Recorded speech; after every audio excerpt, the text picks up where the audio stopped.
Dan Slott, Christos, Gage.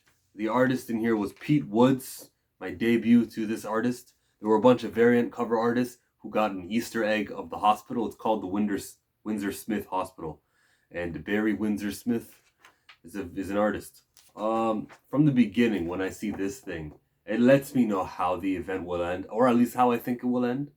There will be a big machine thing coming to attack Earth.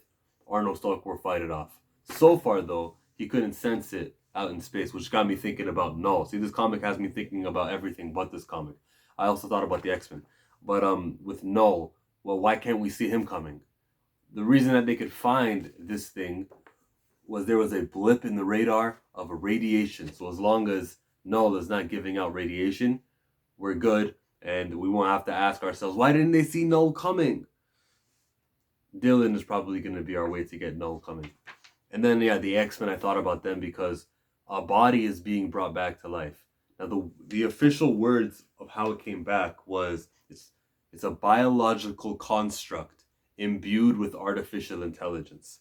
You can't say the same for the X-Men. We got goldball eggs. It's different enough for me to appreciate that the effort was made. It's just a coincidence that these two are copying each other. Or Hickman knew about it and he wanted to make it even better than who knows and who really cares. It depends which one you like more. And I'm a guy who prefers the X-Men more than I prefer the Iron Men. He's only one guy and her. And everyone else in the fucking tie-ins.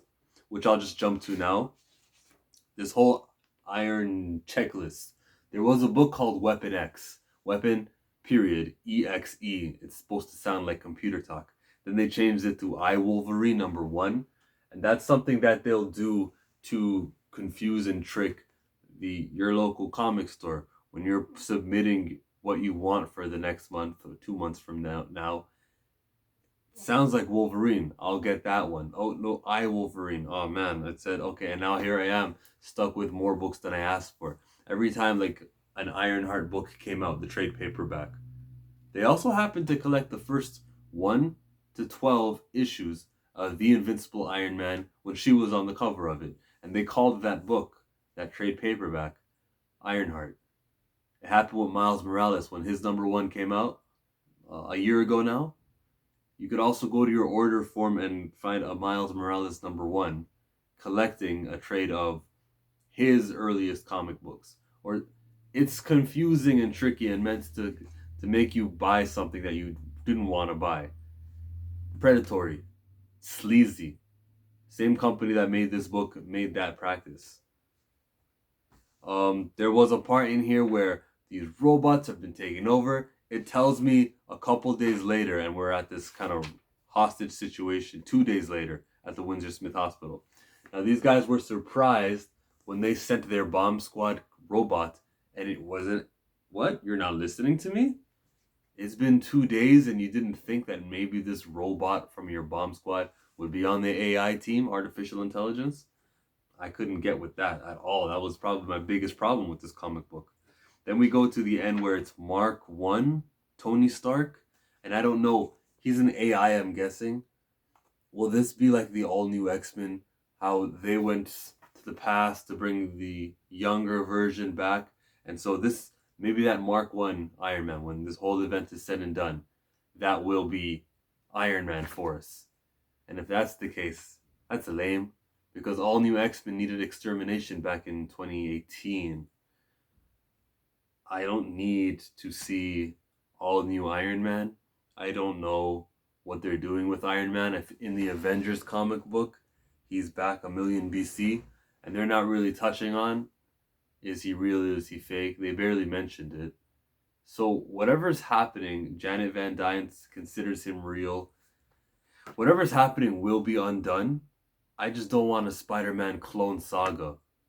I feel like we already got a end to the story when Bendis finished up and when the body was regenerated, where every cell was started up again and an artificial intelligence was imbued on this person, on Tony Stark, and he was back.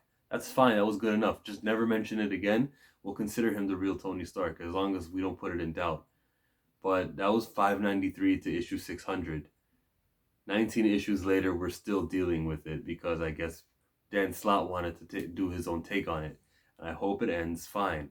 I hope it ends with Tony Stark back and all of this being out of the question. That's really Tony, and we can move forward and write stories with Tony. Maybe give him a kid. That'll never happen. It only happened in the movies. That is the review. This was your typical Iron Man, your typical event. It had its reason. There was like one page where they asked you to get these tie-ins, where Machine Man was talking about things that are happening all over the world. I'm like, okay, well, I guess that's where I'm supposed to be interested in reading everything, right? The AI Army's home base, that page there. Wasn't a fan of it. It wasn't horrible either. The artwork was fine. Seeing the life model decoys made me think of Black Panther and the Agents of Wakanda, where the final page was a life model decoy of Nick Fury. That answers my question. I guess it really was a life model decoy and not the real Nick Fury, who's on the moon because he's the Watcher now, unless something's changed. I wasn't excited for this comic book. Thank you. I'm only for this one, Sam's McGee. Only for her.